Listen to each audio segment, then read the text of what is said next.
আমার মাহবুব ভাই বলতেছিলেন আমরা 1-2 ব্যাপার প্রতিশোধ নিতে পারি, কেন নেয় না? কারণ নিবে না। আলেমরা তো নবীদের ওয়ারিস, আর এই উম্মতের আদম থেকে রাসূলুল্লাহ পর্যন্ত 1,24,000 নবী রাসূলদের ওয়ারিস। উলামায়ে কেরাম প্রতিশোধের বিশ্বাসী না। হযরত ইউসুফ আলাইহিস সালামকে যখন তার ভাইরা বিক্রি করে দিয়েছিল, হাত পাও বেঁধে নিয়ে যাচ্ছিল, তাফসীরে নুরুল কোরআনের মধ্যে লিখেছেন তিনি যখন কেনানা নামক জায়গায় গেলেন, দেখলেন যে তার মায়ের কবর, কবরের কাছে যা কাঁদতেছিলেন, তখন তার পাহারাদার এসে থাবুর দিয়েছিল। ইউসুফ আলাইহিস সালাম মনে কষ্ট পেয়েছিলেন, আল্লাহ গজব দিয়েছিলেন। মালিক ইবনে জার বললেন আমার জীবনে এই সফরে কোনোদিন এই বিপদ আসে নাই, কেন বিপদ আসলো? তখন ওনারা পরামর্শে বসলেন। তখন যিনি পাহারাদার ছিলেন ইউসুফ আলাইহিস সালামের, তিনি বললেন আমি এই বালককে থাপুর দেওয়ার পরে এই গজব হঠাৎ করে আকাশ মেঘাচ্ছন্ন হলো, ঝড় বৃষ্টি শুরু হলো, মনে হয় এই কারণেই হয়েছে, এই অপরাধের কারণে বিপদ এসেছে। তখন মালিক ইবনে জার বললেন, সেই গোত্রের প্রতিনিধি, তিনি বলেছিলেন ইউসুফ তুমি ওকে একটা থাপুর দিয়ে দাও। ইউসুফ আলাইহিস সালাম বললেন আমি এমন বংশের ছেলে আপনি তো জেনেন না, আমার নাম ইউসুফ, আমার বাবার নাম ইয়াকুব, আমার দাদার নাম ইসহাক, আমার পরদাদার নাম ইব্রাহিম খলিলুল্লাহ, আমরা নবীদের বংশ, আমরা কখনো প্রতিশোধে বিশ্বাসী নয়। তথা কোরআন সুন্নাহ বিদ্বেষী, কোরআন সুন্নাহ বিদ্বেষী কাদিয়ানীদের একটা অঙ্গ সংগঠন, এই কাদিয়ানীদেরকে আমরা সব জায়গা থেকে বয়কট করব ইনশাআল্লাহ। দুনিয়ায় থাকবে কি থাকবে না যে আন্দোলন, এই আন্দোলন আজকে নতুন কোনো ব্যাপার না। কখনো কোরআনের উপরে, কখনো রাসূলের উপরে, কখনো ব্যক্তির উপরে এই ধারাবাহিক আন্দোলন চলছে, চলবেই। যদি আমরা মনে করি যে আজকে শেষ, এটা শেষের কোনো সুযোগ নাই। কারণ যারা আমাদের বিপক্ষে অবস্থান নিয়ে, ঈমান আকীদার বিপক্ষে অবস্থান নিয়ে, তারা দুনিয়াব্যাপী রুটিন মাফিক তারা কিছুদিন পর পর এক একটা কার্য ঘটাচ্ছে। এরই জেল হিসেবে আমাদের শান্তিপূর্ণ একটা দাওয়াতি তাবলীগের মেহনত স্বাভাবিকভাবে হাঁটা সম্ভব হবে না। পরন্তু এখন আমরা যদি এই কাজই করি তাহলে ওরা আর আমাদের মধ্যে কোনো পার্থক্য থাকবে বলেন? যার কারণে আমরা এখানে সমবেত হয়েছি, এটার কারণ হলো যে যারা এই দুষ্কৃতিকারী যারা এই কাজ করেছে তাদেরকে সরকারের কাছে আমাদের আবেদন যে আমরা গন্ডগোল করতে চাই না, মারামারির পক্ষের লোক নয়, আমরা চাই তাদেরকে গ্রেফতার করে আইনের আওতায় এনে দৃষ্টান্তমূলক শাস্তির ব্যবস্থা করা। কি বলেন? ঠিক আছে কথা? আমরা তো গন্ডগোল করবো না, মারামারি করতে ওয়ান্টের ব্যাপার, কিন্তু আমরা পানিকে জ্বালায়া মাখন বানাবো, জীবনে কি মাখন হবে? মাখন হবে, পশ্চিমকালেও হবে না। সুতরাং সম্মানিত আমার ভাইরা, দিনের কাজ যদি আলেম ওলামা বাদ দিয়ে, হক্কানি নায়েবে রাসূলদের বাদ দিয়ে বাইরে আলাদা চেষ্টা করে, জীবনেও দিনের কল্যাণ হবে না, বরঞ্চ ক্ষতি হবে। সুতরাং ওলামায়ে কেরাম প্রতিশোধে বিশ্বাসী না। ওলামায়ে কেরাম দিল খুলে দোয়া করে আপনারা বিভ্রান্তের রাস্তা ছেড়ে দিয়ে তওবা করে সঠিক পথে আসেন। এই আহ্বান রেখে আমি আমার আলোচনা এখানে শেষ করছি। ওয়া আখিরু দাওয়ানা আলহামদুলিল্লাহি রাব্বিল আলামিন। আসসালামু আলাইকুম ওয়া রাহমাতুল্লাহ। মাওলানা আবু জার, জনাব হযরত মাওলানা আবু জার মুহতামিম আনোয়ার শাহ কাশ্মীরি মাদ্রাসা রাজবাড়ী। আলহামদুলিল্লাহি রাব্বিল আলামিন। আসসালাতু ওয়াসসালামু আলা সাইয়্যিদিল আম্বিয়া ওয়াল মুরসালিন ওয়া আলা আলিহি ওয়া আল্লাহু আকবার। তাওহীদি জনতা এই পর্যায়ে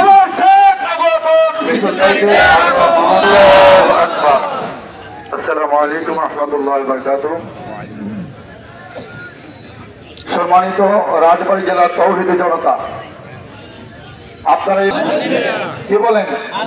এই পৃথিবীতে আলেম দুই প্রকার, একটা হচ্ছে উলামায়ে হাক্কানি আর একটা হচ্ছে উলামায়ে সু।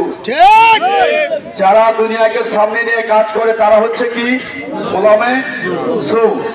আসলে দ্বীনের এই মেহনত যারা করে তারা দুনিয়ায় কারো খুশি করার জন্য পদ পদবি বা আমিরের আশা করে তারা কি পথভ্রষ্ট না, তারা গোমরাহ না তারা সঠিক পথে আছে? পথভ্রষ্ট গোমরাহ। অতএব আজকে ওলামায়ে হক্কানি যারা আছে, ওলামায়ে ইকরাম যারা আছে, ওনাদের সিদ্ধান্ত না মেনে যারা নিজের সিদ্ধান্তের উপর নিজের অটল থাকে, আপনারা জানেন পাক উপমহাদেশের শ্রেষ্ঠতম একটা দিনই মার্কাজ হচ্ছে দারুল উলুম দেওবন্দ, কি কোন ঠিক কিনা? দেওবন্দ থেকে আহ্বান করা হয়েছিল সাদ সাহেবকে, কিন্তু সেখানে যায়ও নাই, ওনাদের পরামর্শ নেয় নাই। অতএব ওলামায়ে ইকরামদেরকে উপেক্ষা করে যারা নিজের ধারণাকে নিজের সিদ্ধান্তকে রায় দেয়, তারা অবশ্যই কোরআন সুন্নাহ অনুযায়ী পথভ্রষ্ট, কি কোন ঠিক কিনা? অতএব আমরা পথভ্রষ্ট কারো কথাও মানবো না, কারো কথা অনুযায়ী চলবো না। বাংলাদেশে ওলামায়ে ইকরামদের সিদ্ধান্ত নিবে, আমরা সেই সিদ্ধান্তে মেনে নেব এবং তাদের কাছ থেকে আমরা সঠিক পথ জানবো এবং সে অনুযায়ী চলবো, কি কোন ঠিক কিনা? নিজেই বলেছেন ফাসআলু আহলা যিকরি ইন কুনতুম লা তা'লামুন। আমরা যেটা না জানি দিনের ক্ষেত্রে সেটা জিজ্ঞাসা করব আলেমদের কাছে, আর আলেমরা হচ্ছে আল উলামা ওয়ারাসাতুল আম্বিয়া, নবীর ওয়ারিস। অতএব আলেমরা যেখানে আমরা আছি সেখানে, আলেম নাই যেখানে আমরা নাই সেখানে। অতএব আজকের এই আন্দোলন সফল হোক, এই আন্দোলনের লক্ষ্য উদ্দেশ্য এখানে দেওয়া হয়েছে। ইনশাআল্লাহ সে অনুযায়ী আমাদের ঐতিহ্যবাহী আহমাদুহু ওয়া নুসাল্লি আলা রাসূলিল কারীম, আম্মা বা'দ। সম্মানিত উপস্থিতি, আপনারা জানেন বিগত কয়েকদিন পূর্বে টঙ্গী ইজতেমা ময়দানে যে ঘটনা ঘটেছে, এই ঘটনা কোন একজন মুসলিম যার ইমানের জন্য সুখকর হবে না। কেননা আমাদের মাহবুব কিছুক্ষণ আগে বলছেন যে ওলামায়ে কেরাম যদি বাংলাদেশে এক হয়, আর এক হয়ে যদি ডাকলো লাভ হবে, আখিরাতেও লাভ হবে। এই বলেই আমি আমার বক্তব্য শেষ করছি।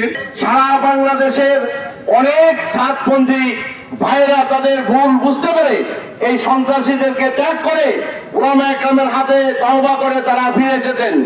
আমরা আহ্বান করি আমাদের রাজবাড়ির সাথী ভাইরা যারা এখানে আছেন, আপনারা আমাদের ভাই, আপনাদেরকে আমরা বিনয়ের সাথে বলি, এখনো ভুল স্বীকার করে তওবা করে ওলামায়ে কেরামের এই সঠিক কাফেলায় ফিরে আসুন, আমরা আপনাদেরকে আহ্বান করি।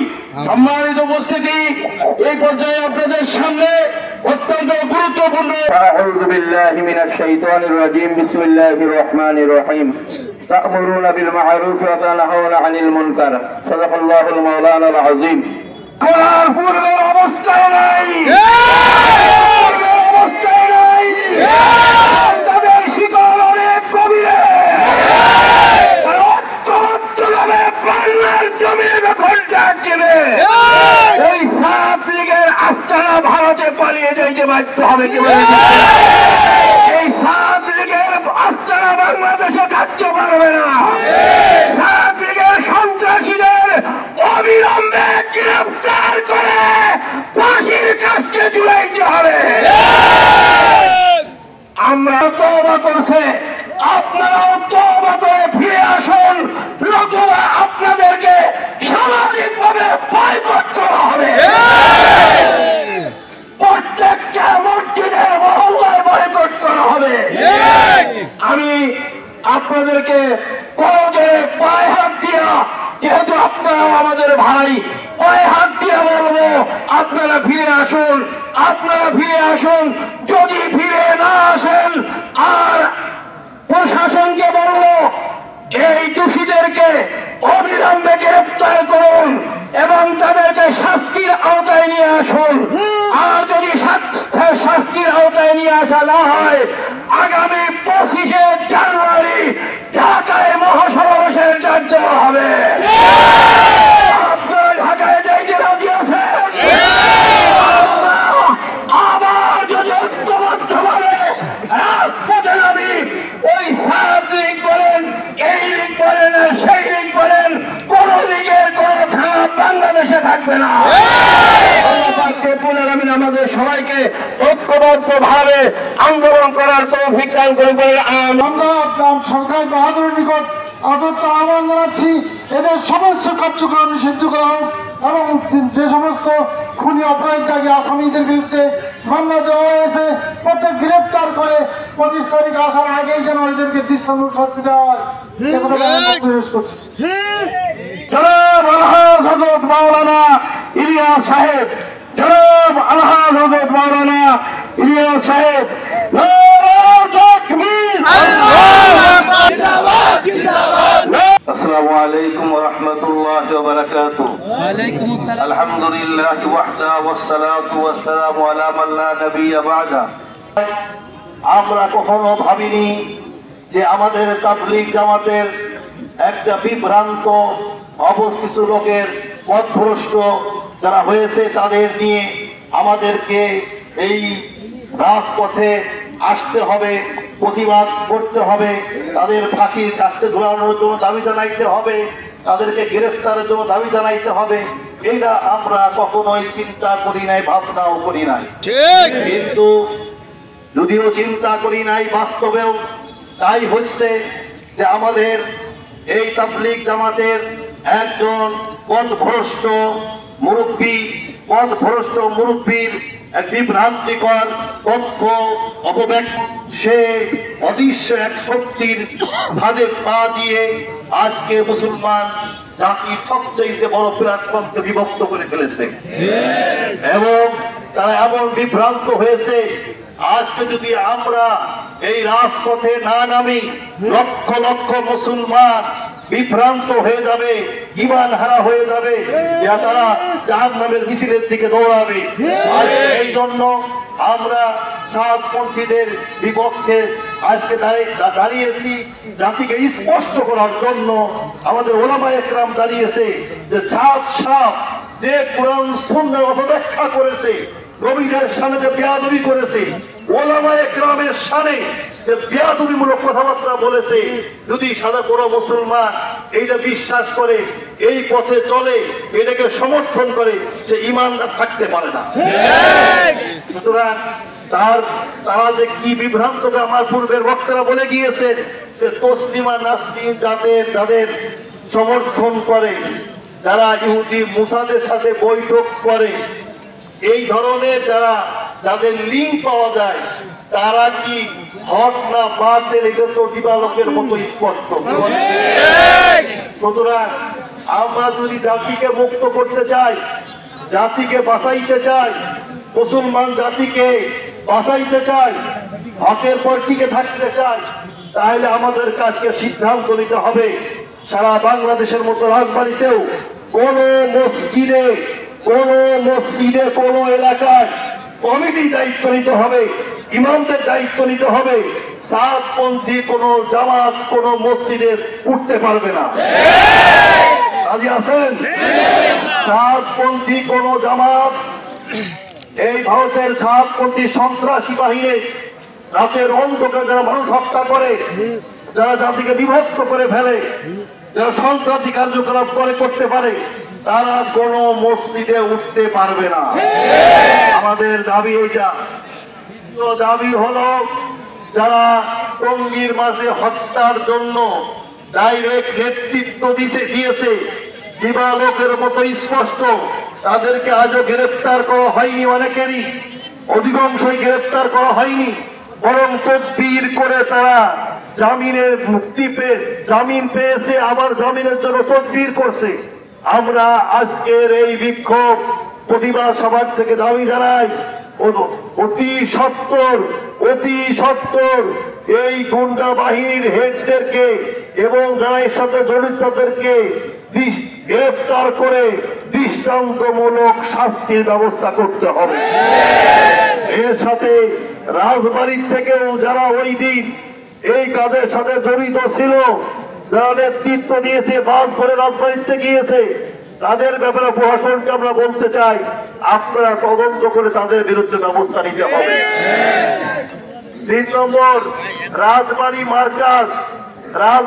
মার্কাজকে তারা অন্যায়ভাবে প্রশাসনকে ভুল বুঝিয়ে তারা দখল করে রেখেছে জুমার দিন, এবং পূর্বে যারা প্রশাসন যে সিদ্ধান্ত দিয়েছে সে সিদ্ধান্ত অমান্য করে, তারা সিদ্ধান্তকে অমান্য করে তারা জুমা এবং তাহলে কিন্তু ওলামায়ে কেরাম তৌহিদি জনতা যে কোনো মুহূর্তে মার্কাজ কিন্তু যাবে। এর জন্য যদি কোনো আইন শৃঙ্খলা অবনতি হয়, এই দায়ভার কিন্তু প্রশাসনকে নিতে হবে।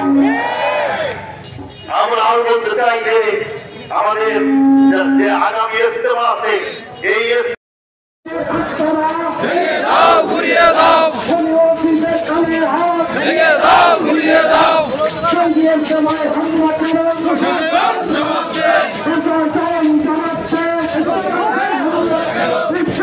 লড়াই করো তাবলীগের কাজ রক্ষা করো বিশ্ব মুসলিম লড়াই করো বিশ্ব মুসলিম লড়াই করো বিশ্ব মুসলিম ঐক্য করো তাবলীগের কাজ রক্ষা করো দুনিয়ার মুসলিম বিশ্ব ইজতেমায় হামলা করো খুনি ঘুরে বাহিরে খুনি ঘুরে বাহিরে খুনি অফিসের কালো হাত ভেঙে দাও ঘুরিয়ে দাও ভেঙে দাও ঘুরিয়ে দাও প্রশাসনের কালো হাত আমার ভাই গর্ব করো প্রশাসন জবাব চাই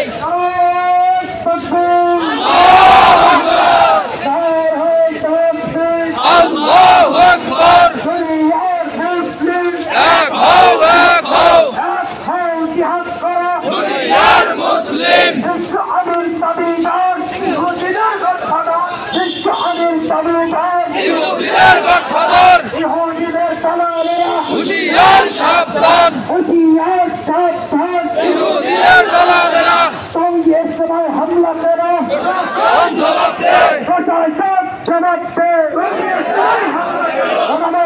দেখালে আমরা আছি সেখানে আমরা ভেঙে দাও ঘুরিয়ে দাও সাদিয়ানিদের কানে হাত ভেঙে দাও ঘুরিয়ে দাও সাদিয়ানিদের কানে হাত ভেঙে দাও ঘুরিয়ে দাও বিশ্ব আমির দাবিদা ইহুদিদের কথা বিশ্ব আমির দাবিদা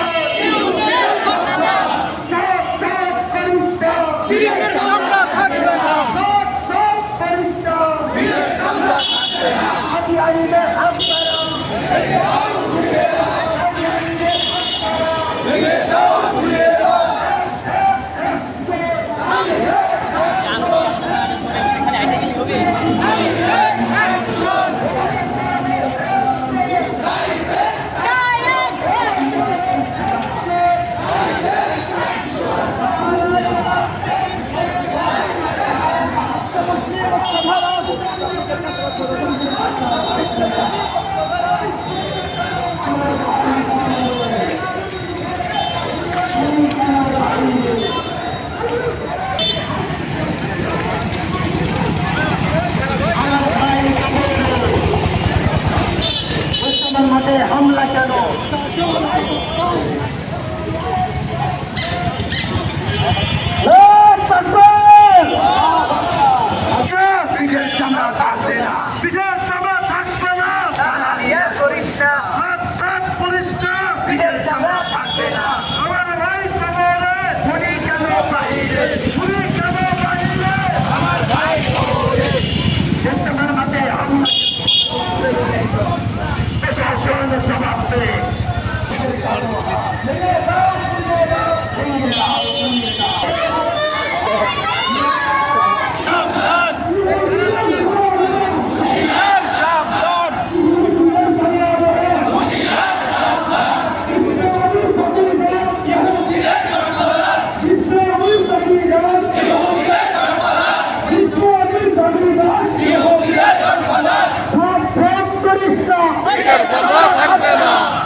আমার ভাই কবরে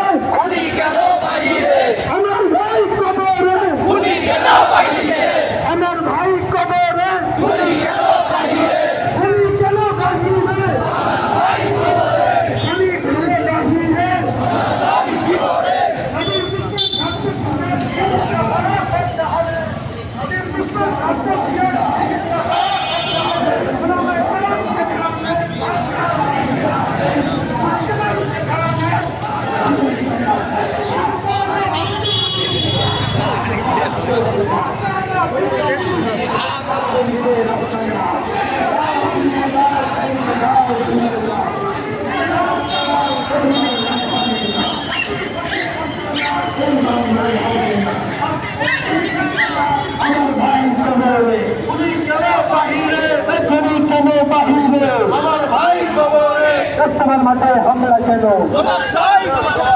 প্রশাসন জবাব দেয়।